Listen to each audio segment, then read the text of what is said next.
Time for money, power, politics, and it is tax season, the time of year where so many millions of Americans look forward to that refund check in the mail. But there's an awful lot of those millions who are getting smaller refunds, in cases here and there, no refund at all, or they find out they have to pay for the first time.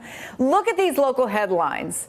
Spokane, Washington, for example, wash your federal tax refund, only a pittance, you're not alone.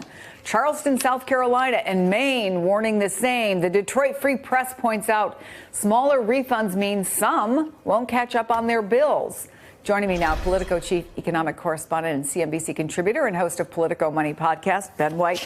What was interesting to me as I was looking at local newspapers, frankly, a lot of them just cut and paste, Associated Press. These are real local stories that local reporters have gone out. They've been the headlines in the newspaper. What's really going on here? Well, what's really going on here is that, we had this big tax cut law passed in 2017. In 2018, the Trump administration moved very quickly to change the withholding tables so that people would see a little bit more money in their paychecks because their tax rates mostly were going down a little bit. So people might have seen, 10, 20, 30 bucks more in an individual paycheck, which frankly, a lot of people aren't going to notice. Yeah. But after that happened in 2019, now when they're doing their taxes for 2018, they're realizing that money that they thought they were going to get has already been spent in the way of what was in their paychecks, and their refunds are going down. So in a lot of these cases, they may in fact have gotten a net tax cut, but their refund is much smaller, and that's something you notice. If you're used to getting $1,500, $2,000 in a refund, and all of a sudden you're getting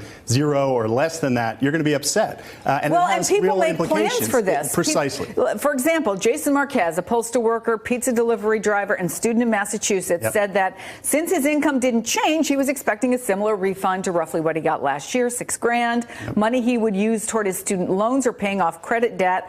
My jaw hit the floor, he said, when he learned his 2018 refund would be under $500. Yeah, this is a real problem because people, as you say, plan on that big chunk of money. For a lot of Americans, that's the biggest single piece of money they get every year is their refund. And they use it to put a down payment on a car, to pay off student loans, to pay off other credit card debt. All of a sudden, that money is not there. That has a real impact on spending, on the economy, and also people's psyche and how they feel about their finances. And it doesn't matter that maybe it nets out to you got a small tax cut because your paycheck was a little bit bigger last year. People don't think that way. They think about that big chunk of money they usually get. Now they're not getting it, and that's a problem. Yeah, Axios did a whole story about how Detroit is worried because people do use that money for cars. Could hit auto sales for sure. Another example from a woman in Texas, NPR discusses. Victoria Pearlwright said she and her husband expected to get a tax refund similar to the $5,085 check they got last year. She's 24. She's 9 months pregnant. She wanted to cover expenses to take unpaid maternity leave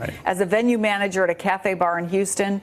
Instead, she and her husband owe $79. Right. And you're going to see that across the board. A lot of people are seeing smaller or no refunds. And, as you mentioned, that has an impact on spending. Did Republicans missell this? Well, they didn't missell it, but they wanted the political bump from it in 2018. They wanted to be able to say, you're getting more money. That's an election year. So have people feel a little bit richer. And now they're paying it back in 2019 when the refunds are smaller. So I don't necessarily think they missold it because overall most people are getting a small tax cut. But they took the benefit in 2018, paying the price in 2019. Hey there, I'm Chris Hayes from MSNBC. Thanks for watching MSNBC on YouTube. If you want to keep up to date with the videos we're putting out, you can click subscribe just below me or click over on this list to see lots of other great videos.